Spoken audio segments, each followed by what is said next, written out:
Esta es la presentación final de la materia Tópicos Actuales. Al micrófono, Jesús Flores García.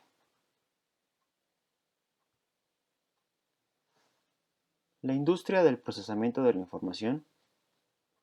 Primero definamos qué es procesamiento de información, qué es la acumulación y manipulación de elementos de datos para producir información significativa.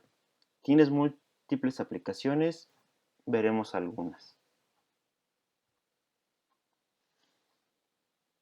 Las funciones de procesamiento de datos. El procesamiento de información o procesamiento de datos cuenta con varias funciones, las cuales son la validación, que nos pide datos limpios, correctos y útiles; la clasificación, que ordena los datos en secuencias o en conjuntos; la recapitulación, que significa reducir los detalles de los datos a sus principales puntos o características; la agregación, que es combinar múltiples piezas de datos; el análisis, que es la colección, organización, interpretación y presentación de los datos; y por último, la información, que es el resumen de los datos de información de manera computarizada.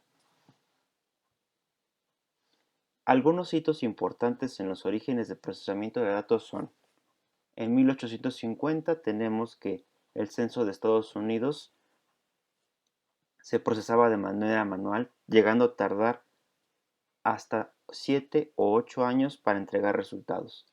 En 1880 el procesamiento del censo de Estados Unidos fue de 2 a 3 años gracias a la introducción de las máquinas perforadas de Herman Hollerith, el cual después fundó lo que hoy conocemos como IBM. En 1950 se utiliza por primera vez el término de procesamiento de datos.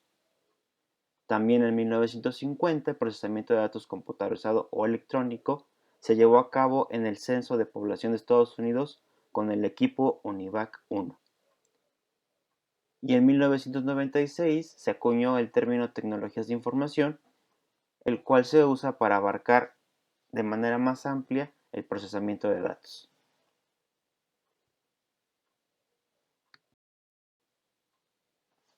Como mencionaba, el procesamiento de datos tiene múltiples aplicaciones en distintas áreas productivas. Algunas son comerciales, como a lo mejor seguros o en bancos; en ciencia e ingeniería, con algoritmos especializados o para cálculos estadísticos; o también en la industria, que ayudaría a la optimización de costos y procesos. Hablemos ahora de software. El software es el conjunto de instrucciones que le dicen a la computadora qué hacer. Su importancia actualmente es mayor que la computadora misma. Para crear software necesitamos lenguajes de programación, y entre los distintos tipos de lenguajes de programación tenemos los de alto nivel, que se caracterizan por expresar los algoritmos de una manera adecuada y comprensible para la capacidad humana. Algunos ejemplos son PHP, Visual Basic, JavaScript, Python, Ruby, Java, entre otros. Otros tipos de lenguaje, además de los de alto nivel, son los lenguajes de bajo nivel, como es el ensamblador, el código máquina, que es el binario, y por último, para poder completar la idea, tenemos el hardware, que es donde se monta el software. Existen varios tipos de software. He aquí una clasificación por su uso. En el fondo de la pirámide tenemos el software de computadora, que es el software que sirve de plataforma y facilita la ejecución de software de sistema. Después tenemos el software de control de sistemas, que son los programas de mantenimiento interno que controlan la operación de los componentes de una computadora. Después tenemos las utilerías de software, que son los intermediarios entre el software de control de sistemas y el software de aplicación. Estos son los compiladores. Y por último tenemos los software de aplicación. Pueden ser aplicaciones de propósito general y posibilitan al sistema trabajar una tarea específica. Algunos de estos software son los de manejo de base de datos, paquetes gráficos, programas matemáticos o estadísticos y de procesadores de palabras.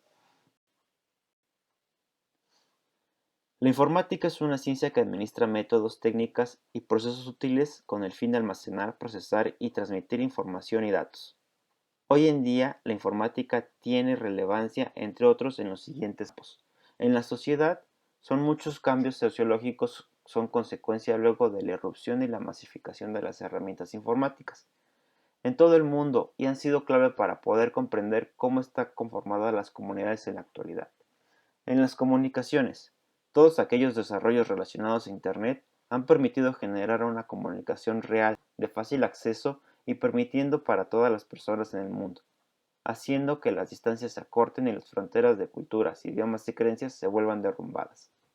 En la educación, la globalización de la difusión de contenidos, ya que la informática y los desarrollos tecnológicos han permitido la creación de plataformas adecuadas para poder llevar a cabo una educación remota y a distancia. En la ciencia, la creación de nuevas soluciones, muchas de ellas en un lapso de tiempo inesperado, en otra época, que brindan una respuesta a distintas interrogantes y necesidades de las sociedades actuales. Y en la empresa, las empresas utilizan hoy la tecnología con el fin de poder obtener una ventaja competitiva sobre sus competidores. La innovación tecnológica tiene que ver con el cambio dentro de la industria. Puede ser la creación de un nuevo producto o servicio siempre dirigido a los consumidores, o cuando las empresas presentan en el mercado nuevos elementos o en su defecto mejoran los ya existentes, o también puede relacionarse con los procesos de producción dentro de una empresa. Las características de una empresa innovadora son eficiencia, competitividad y calidad. Una empresa innovadora no necesariamente tiene que estar relacionada con la tecnología, las puede haber de varios tipos con mercados distintos. Por ejemplo, la NBA, que se dedica al entretenimiento mediante deportes, o Spotify o Netflix, que son de entretenimiento también, The Washington Post, que es una empresa que se dedica a la información. Y bueno, las empresas deben ser capaces de crear o renovar nuevos productos, servicios o incluso las técnicas de producción que utilizan. También tienen que realizar cambios en el sistema organizativo de la compañía y modificar las exigencias para la contratación de los profesionales con actitudes acordes a los nuevos tiempos. La planeación estratégica es una actividad esencial para la toma de decisiones en una organización, razón por la cual requiere el apoyo de otras actividades igualmente esenciales en el logro de la misión organizacional de cualquier compañía que debe enfrentar un alto grado de competencia en la globalización actual. Es un esfuerzo de toda la organización. Las etapas de la planeación estratégica son el concepto de misión, análisis de posición, creación de escenario, objetivos estratégicos, orientación estratégica, estrategias básicas de crecimiento, competitivas y de desarrollo, estrategias de mercadotecnia, evaluación y de control. El design thinking es un método para crear artículos, bienes o servicios que estén orientados más al usuario. Sus etapas son empatizar, en donde tenemos que responder cuál es el problema, definiendo el desafío y explorando el contacto humano. Definir, tenemos que responder por qué es importante, tenemos que investigar, observar, comprender y creer un punto de vista. Después es la etapa de idear, que es el cómo resolverlo. Es una lluvia de ideas y no detenerse en lo obvio. Después es prototipar, cómo lo creamos, comiencen creando experimentos, fallen de forma económica y veloz. Y por último, testear. ¿Funciona lo que creamos? Implementar el producto, mostrarlo sin decirlo y empezar a redefinir el producto. Existen innumerables tendencias tecnológicas, unas más populares que otras. Mencionaremos a continuación las que han tenido más relevancia y uso. Se pueden clasificar de la siguiente manera: de infraestructura, procesamiento de información y almacenamiento de la información, herramientas de monitoreo, estrategias de seguridad y desarrollo de aplicaciones. En las tendencias de infraestructura tenemos las de arquitectura, virtualización y procesadores, las cuales la mayoría de los casos nos sirven para la industria, las empresas y para tener una ventaja competitiva sobre las demás. El procesamiento de almacenamiento de la información, que es Internet de las Cosas, computación al borde y el blockchain. En herramientas de monitoreo tenemos inteligencia artificial. En estrategias de seguridad tenemos servicios en la nube y análisis de comportamiento. Las tecnologías de interconectividad, primero tenemos las redes convergentes, después las redes móviles. Las redes convergentes son el flujo de datos, voz y video que viajan a través de una sola red. Las tecnologías móviles permiten que los equipos puedan conectarse desde cualquier lugar y proporcionar acceso a diversos recursos. Conforme hemos avanzado tecnológicamente, cada vez ha sido mayor la capacidad que tienen estas redes. lo cual va vinculado también al desarrollo tecnológico. También tenemos tecnologías de telecomunicaciones.